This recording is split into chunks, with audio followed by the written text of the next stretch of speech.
To it. It's called Unheard Voices. So yeah, here I go. Bismillah.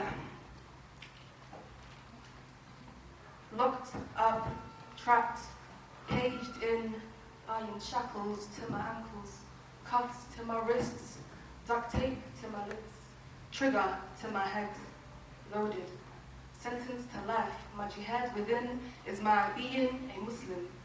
My identity that comes first before all, before race, clan, or gender, is my being a Muslim. Locked up for my piety, my peace, my attire, my faith, my love, my inner existence, my being a Muslim. Cuffed before I was even born for the voice that they fear to be.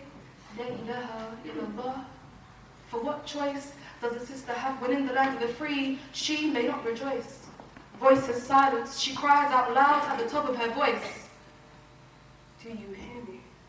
Muffled sounds not quite clear, the voice that they fear thought to put to silence at Andalus. Back on the loose. Shh. Finger to my lips, we don't want your history. It does not comprehend to our country. Do you hear me?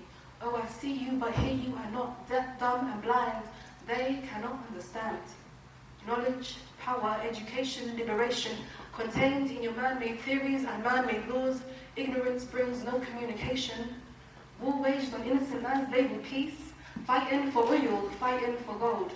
Oh, we are but peacemakers only. My truth unheard and your truth bred to the masses. Truth stands out clear from false in chapter 2, verse 256. What goes around, comes around, baby. Or maybe, in a book you're familiar with, as you sow, so shall you reap, Galatians. My being a Muslim has taken its toll. For now, these voices are rising, and this voice you cannot silence.